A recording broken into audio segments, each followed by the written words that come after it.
Agora, eu vou passar um bom tempo sem fazer debate. Para quem não me conhece, meu nome é Fernando Holliday. Eu nasci em São Paulo, mas fui criado a maior parte da minha vida na periferia, em Carapicuíba. Estudei a minha vida inteira em escola pública e tive a clássica vida do jovem negro de periferia. A partir de 2015, 2013, eu comecei a criar o meu consenso político, isso por volta dos meus 17 anos, e comecei a debater com professores em sala de aula. Esses debates acabaram me levando a gravar alguns vídeos, publicar esses vídeos nas redes sociais, o que me trouxe alguma relevância. Em 2015, eu entrei para um movimento político, o MBL, e ajudei a organizar as manifestações pelo impeachment da então presidente Dilma Rousseff. No ano seguinte, em 2016, fui eleito o mais jovem vereador da cidade de São Paulo, aos 20 anos de idade, o mais jovem da história de São Paulo, e cumpri 2 mandatos de vereador na capital, com diversos projetos voltados principalmente à desburocratização e ao incentivo ao empreendedorismo. E claro, pautas também ligadas ao conservadorismo, como escola sem partido, projetos voltados ao combate ao aborto e à ideologia dentro das escolas, principalmente ideologias de esquerda. É verdade ou é mentira que a polícia da Bahia, a polícia do Rio de Janeiro, a polícia de São Paulo mata muito mais pessoas negras? Isso é verdade ou é mentira, Fernando? Quando vocês da esquerda e da imprensa querem falar de negros, vocês mudam os critérios. Quando a pessoa é um pouquinho mais clarinha, se ela vai se inscrever no sistema de cotas, não é mais negra. Ela é considerada branca. Se ela morre numa troca de tiros, aí não, opa, é negro. Flávio Dino foi considerado branco a maior parte da sua carreira. Foi governador do Maranhão eleito como branco. Assume como ministro do STF, a imprensa diz, olha, temos um negro no Supremo Tribunal Federal. E por que isso? Porque o IBGE tem um critério absolutamente subjetivo. Ele coloca dentro da população negra aqueles que se consideram pretos, que são cerca de 11, 12%, e aqueles que se consideram pardos, que são a imensa maioria, ficam ali, ó, sambando. Ora eles são brancos, ora eles são negros. Mas eu, Jones, eu cresci na periferia, nunca fui parado pela polícia. Meus tios todos pedreiros, mestres de obras, nunca foram parados pela polícia. Não conheço pessoa negra que tenha convivido comigo e que seja decente, honesta e trabalhadora que tenha sido morta pela polícia. Acontecem exceções? Acontecem sim, com certeza. Mas a verdade é que a maior parte das pessoas negras da favela não sobem e não descem morro com o fuzil nas costas, não. Elas sobem e descem o morro com a marmita nas costas. E o policial que trabalha fiscalizando essas favelas, ele, na maior parte das vezes, mora lá. Na verdade, ele também é uma dessas pessoas que carrega a marmita nas costas. Boa parte dos policiais brasileiros, inclusive em São Paulo, são negros. Você está tentando importar dos Estados Unidos uma realidade que não é nossa. Gente, veja, é muito difícil fazer um debate com uma figura negacionista, com a retórica tosca, mas a maioria das pessoas assassinadas pela polícia não são negras. A maioria das pessoas que sofrem violência policial não são negras. Eu acabei de subir para as minhas redes um estudo que foi citado pela Agência Brasil que diz: quase 90% dos mortos pela polícia em 2023 eram negros, aponta estudo. São dados do Fórum Nacional de Segurança Pública. Assim, não, eu não conheço ninguém, eu nunca fui parado pela polícia, o nome disso, gente, é evidência anedótica. Quando você pega uma experiência individual, que a gente não sabe se é verdade ou não, para negar dados, para negar estudos, para negar pesquisas, é inegável no Brasil que existe uma tendência a ser vítima de violência policial de acordo com a cor da sua pele. Então, a pessoa busca um suposto exemplo individual para fugir dos dados, para fugir dos números, para fugir das pesquisas, para fugir das estatísticas, né? O Jones, ele ignora completamente a avaliação do dado cru. Quer dizer, ele aponta uma pesquisa que diz que tantos por cento dos negros são presos no Brasil, etc. Mas o que eu estou questionando é antes disso. O que eu estou questionando é o critério. Qual é o critério do IBGE para considerar uma pessoa negra ou não? A autodeclaração. Agora, qual é o critério na cadeia quando eu prendo alguém para considerar se uma pessoa é parda ou é preta? É a autodeclaração também, certo? Ou não? Não vai nem balançar a cabeça. Não vai porque você não sabe. E você não sabe porque, se você estudasse, né, infelizmente militantes comunistas devem ficar muito acostumados a ficar no DCE.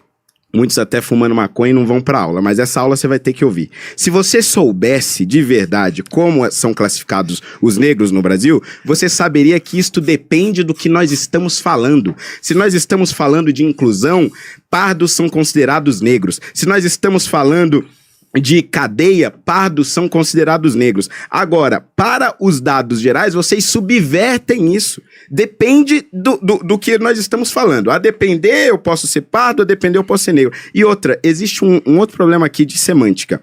Nós estamos falando de população preta ou de população negra?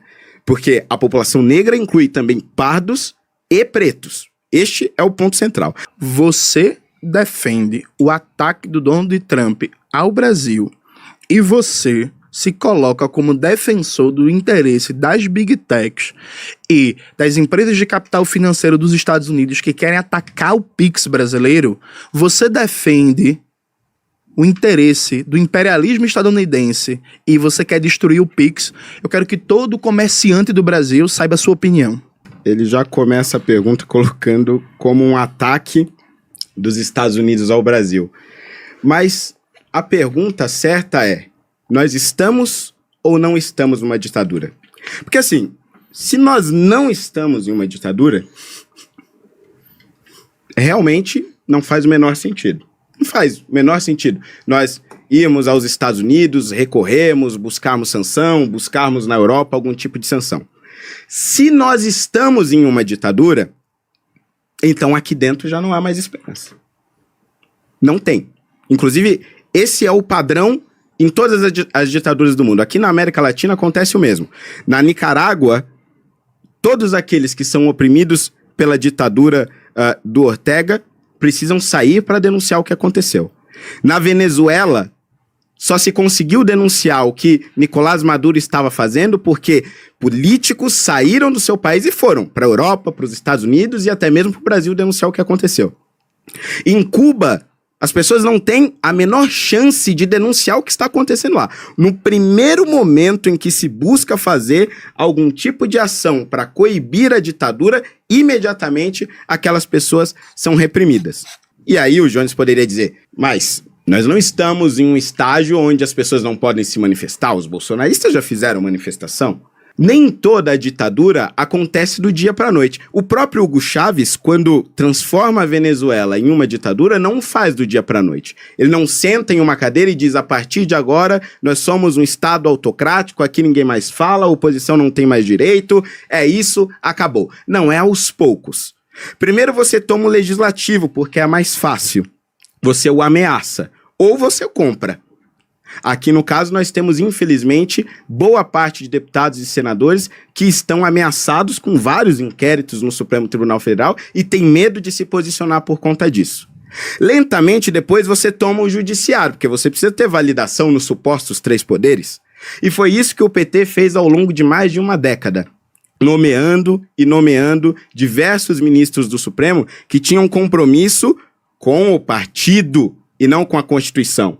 Um dos casos mais clássicos e nefastos é o do ministro Dias Toffoli, que foi advogado do PT e se transformou em ministro do Supremo Tribunal Federal. Lewandowski se transformou em ministro do Supremo e hoje é ministro da Justiça porque a esposa dele era amiga da ex-esposa do Lula. Então, assim, nós temos um nível de submissão do legislativo e um nível de tomada do judiciário que se assemelha, sim, a outras ditaduras que avançaram pelo mundo. E agora, essa ditadura que nós estamos vivendo, ela tem um rosto, que é o de Alexandre de Moraes, que está a serviço de Luiz Inácio Lula da Silva.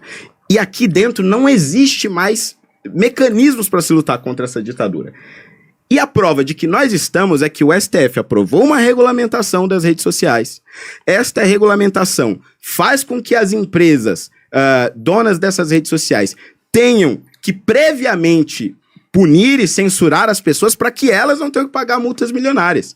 O acórdão não foi publicado, mas os efeitos políticos estão aí. Você foi vítima desses efeitos políticos. Destes 193 países, Jones, de todos aí que possam ter implementado um sistema de cotas raciais, de ação afirmativa, para compensar essas desigualdades, me cita aí um. Pode ser um. Um só.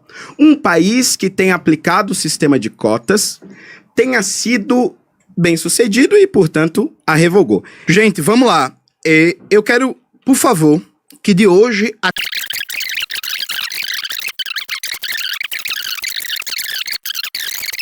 Gente, de todos os debates que eu participei, isso aqui, que eu acabei de ver, e vocês também, é a coisa mais bizarra da vida, assim. Tipo assim, eu perguntei pra ele, foi uma pergunta muito simples. Um trecho do debate sobre racismo. Eu perguntei pra ele, dos 193 países reconhecidos pela ONU, quantos aplicaram as cotas raciais e deu certo e acabou? Conseguimos a igualdade. Ele teve 5 minutos para responder. Falou do PIX, falou do Trump, falou dos trabalhadores, mas passou longe de responder. Mas assim, é bizarro. Eu já vi, a pessoa entra no tema e foge, porque não tem uma resposta, mas fica dentro do tema que está sendo discutido. Isso aqui foi bizarro. Eu me senti atendendo um paciente da ala psiquiátrica. Nunca vi um negócio desse. E sabe por que ele não respondeu? Porque não existe. Dos 193 países que aplicaram cotas raciais, nenhum conseguiu revogar. Porque simplesmente ela não atinge o seu sucesso final. Agora, quanto às sanções do Trump, já que você quer tanto entrar nesse tema, eu repito, como se resolve uma ditadura, Jones? Como se resolve uma ditadura de dentro?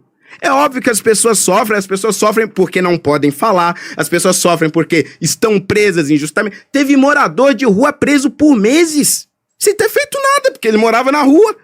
Um pipoqueiro e um vendedor de sorvete, porque estavam vendendo pipoca e sorvete. Essas pessoas também sofreram. E sofreram porque estamos numa ditadura, e toda ditadura é terrível, Jones. Fernando Holliday, você defende a postura do governo Trump. E aí, veja, ou é burrice ou é safadeza. Ou é burrice ou safadeza. O Brasil vive uma ditadura. Que ditadura? O governo Trump tá querendo tomar as terras-raras do Brasil. Qual é a relação disso com o STF, Alexandre de Moraes? Tomar as terras-raras do Brasil. O governo Trump ataca o PIX. Qual é a relação disso com o STF, Alexandre de Moraes? Com o Bolsonaro? Ele falou dessa questão do Trump, ele tá insistindo que eu acho bom as sanções econômicas. Em nenhum momento eu falei que é bom. Em nenhum momento. A questão aqui, e aí a gente percebe uma ignorância que, assim, eu nem acredito que você falou um negócio aí. O que tem a ver as sanções econômicas com as decisões do STF? Como assim? Sanções econômicas são uma medida clássica, diplomática, de contenção de ditaduras pelo mundo. Os embargos de Cuba foram uma tentativa dos Estados Unidos de conter a ditadura cubana. As sanções econômicas contra a Venezuela foram uma tentativa de conter Maduro. Agora, em relação à Rússia, sanções econômicas estão sendo feitas contra a Rússia para que tente-se acabar com a guerra na Ucrânia. É óbvio que essas coisas se misturam. E se misturam por uma razão muito simples, porque a economia é também uma forma de relação internacional. Agora, você diz o seguinte, o Trump não liga pro Bolsonaro. A questão não é o Bolsonaro. Por que o Trump prejudicaria o próprio país se ele não acha que isso trouxesse algum resultado efetivo para restabelecer a democracia de um aliado? Os Estados Unidos precisam do café, senão os prejudicados serão os americanos, eleitores dele. Os Estados Unidos precisam do suco de laranja, precisam de uma manga, querem comprar essas frutas baratas nos seus mercados. É óbvio que ele não ia prejudicar os seus americanos se não achasse que um aliado importante está com a sua democracia em risco. Não é bom para os americanos, não é bom para o Brasil. Mas o que é pior ainda? O que é pior é ter uma manicure presa por andar em Brasília. O que é pior é ter uma mulher condenada a 17 anos de cadeia por escrever em uma estátua com batom "Perdeu o Mané", enquanto vocês, por anos, nas ruas pelo Brasil, picharam paredes, invadiram prédios públicos, quebraram vidraças de banco, de prédios públicos e de prédios privados. Os Black Blocs foram um horror em 2013. Tomaram conta do Brasil inteiro. Quantos foram condenados a 1 dia de cadeia? Vocês mataram um repórter da Band. Você lembra disso? Você lembra quando um Black Bloc soltou a desgraça de um rojão num repórter, pai de família que morreu por conta dessa irresponsabilidade? Quantos líderes dos Black Bloc estão presos por 17 anos? Nenhum! E uma mulher com um batom, escrevendo numa estátua, afastada dos 4 filhos, sem poder ir para casa, porque escreveu numa estátua com um batom? Jones Manuel, eu vou ler outra frase aqui. Porque todos dizem, não, os bolsonaristas falam absurdos. Os bolsonaristas têm que ser punidos porque são radicais. Têm que ir pra cadeia por isso. Olha o que esse cara fala. Assim como eu, por exemplo, sou contra, a princípio, a pena de morte enquanto valor humanista. Agora, no momento de um processo revolucionário, em seus momentos mais agudos, eu defenderia tranquilamente instituir a pena de morte para crimes contra-revolucionários e pessoas financiadas por organizações estrangeiras para derrubar os nossos, tranquilamente. E aqui uma mesma posição profundamente humanista. Fidel sempre foi contra a pena de morte, mas ao mesmo tempo, nos processos mais difíceis de consolidação da revolução, foi sim usado a pena capital em algumas situações contra-revolucionárias. O vídeo dele defendendo morte das pessoas está no ar há anos. Não houve um ministro do STF que tirasse uma ordem de Alexandre de Moraes, uma investigação sequer da Polícia Federal. Ele está aqui, livre, falando. Mas não tem ditadura. Não tem perseguição contra a direita. Vocês bolsonaristas costumam exaltar a liberdade de expressão nos Estados Unidos. O que você acha de lá ser possível manifestação pública da Ku Klux Klan e ter passeata nazi em bairro judeu e ser ilegal se posicionar contra o governo genocida em Gaza? Os Estados Unidos realmente têm uma posição muito radical em relação à liberdade de expressão. Mas eu acho que quando a gente conversa e debate sobre liberdade de expressão, a gente precisa analisar a relação do contexto social no qual a gente vive, né? Isso é, como se desenvolveu isso nos Estados Unidos? Os Estados Unidos têm uma história que lhes permite, e na verdade é estranho até para um americano, você falar em restringir a liberdade de expressão. Porque historicamente eles sempre puderam falar tudo o que falaram, entendeu? Partido Comunista. Vamos dar um exemplo. No período de Jim Crow nos Estados Unidos, você teve governadores do sul dos Estados Unidos falando abertamente que negros não podiam entrar nos mesmos restaurantes que brancos, que não deviam frequentar as mesmas escolas. Isso no Brasil, no pós-abolição, por mais que você tivesse figuras racistas que expressassem o seu racismo, não chegou a ser popularizado no Brasil. Quer dizer, não havia pessoas que faziam campanhas nacionais contra pessoas negras no Brasil. Isso nunca aconteceu aqui. Agora, nos Estados Unidos aconteceu por conta desse histórico. No Brasil, pelo contrário. Só um momento, desculpa. Diga. Eu quero entender metodologia. Eu quero entender a metodologia aqui de como é que vai ser essa resposta de superchat. Porque não tá contando tempo. Não tem tempo. Então, não tá contando tempo. Porque assim... Tá liberado porque, aqui. Não, a gente pode se interromper. Não.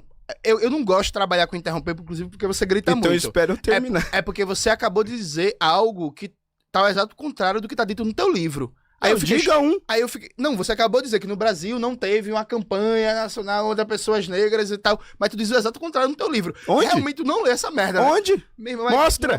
Não, mostra aí. Abre o livro. Cadê?